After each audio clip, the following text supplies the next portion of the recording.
Banking খাতে বিপদের ঘণ্টা যেন আরো জোরে বেজে উঠেছে। নতুন হিসাব বলছে খেলাপি ঋণের পরিমাণ দাঁড়িয়েছে 6,44,000 কোটি টাকা, যা মোট ঋণের 35.73%। এটি শুধু আর্থিক খাতের দুর্বলতাই উন্মোচন করছে না, বরং ব্যাংকিং ব্যবস্থার স্থিতিশীলতা নিয়েও তৈরি করছে বড় উদ্বেগ। বিশেষজ্ঞদের মতে সংস্কার ছাড়া সামনের দিনে ভার আরো বেড়ে যাওয়ার আশঙ্কা প্রবল।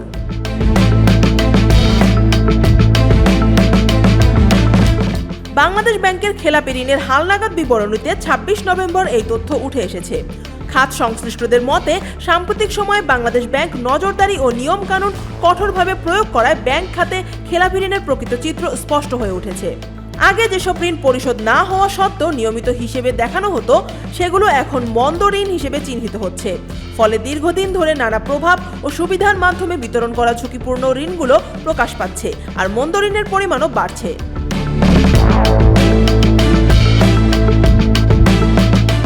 বিশেষজ্ঞরা বলছেন প্রকৃত চিত্র সামনে আসায় ব্যাংকিং খাতের ঝুঁকি সম্পর্কে আরও পরিষ্কার ধারণা পাওয়া গেলেও এটি একই সঙ্গে একটি অস্বস্তিকর বাস্তবতা, যেখানে বিপুল অঙ্কের অনাদায়ী ঋণ বছরের পর বছর ধরে জমে রয়েছে। কেন্দ্রীয় ব্যাংকের তথ্য অনুযায়ী সেপ্টেম্বর শেষে মোট বিতরণ করা ঋণের স্থিতি দাঁড়িয়েছে 18,03,840 কোটি টাকা।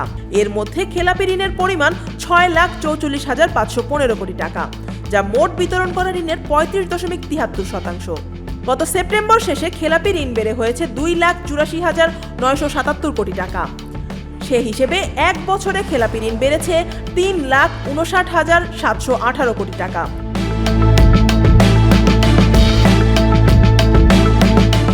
ছাত্র জনতার অভ্যুত্থানে ক্ষমতাচ্যুত আওয়ামী লীগ সরকারের আমলে ব্যাংক থেকে নামে বেনামে যেই অর্থ বের করে নেওয়া হয়েছিল, নিয়ম নীতি সঠিক পরিপালনের কারণে এখন তা খেলাপি হিসেবে চিহ্নিত হতে শুরু করেছে। ফলে এক বছরের ব্যবধানে খেলাপি ঋণের পরিমাণ বেড়ে দ্বিগুণের চেয়েও বেশি হয়েছে। তথ্য বলছে 2025 সালের জুন প্রান্তিকে ঋণের পরিমাণ ছিল 17,78,378 কোটি টাকা। এর মধ্যে খেলাপি ঋণ ছিল 6,08,345 কোটি, যা বিতরণ করা ঋণের 34.40%।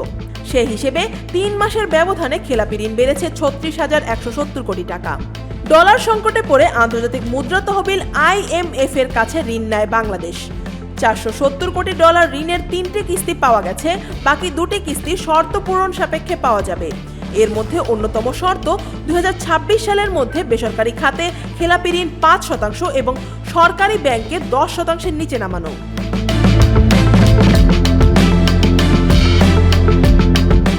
বাংলাদেশ ব্যাংকের তথ্য অনুযায়ী 2025 সালের সেপ্টেম্বর শেষে রাষ্ট্র মালিকানাধীন বাণিজ্যিক ব্যাংকগুলোতে ঋণের প্রায় 50%ই খেলাপি। 2009 সালে আওয়ামী লীগ সরকার গঠন করার সময় মোট খেলাপি ঋণ ছিল 22,481 কোটি টাকা। এরপর থেকে এর পরিমাণ ক্রমেই বেড়েছে। অর্থনীতিবিদরা অনেকদিন ধরেই অভিযোগ করে আসছেন, তৎকালীন সরকারের ছত্রছায়ায় ব্যাংক থেকে বিপুল অর্থ লুটপাট হয়েছে, যার বড় অংশ বিদেশে পাচার হয়েছে। News desk, Dhaka watch.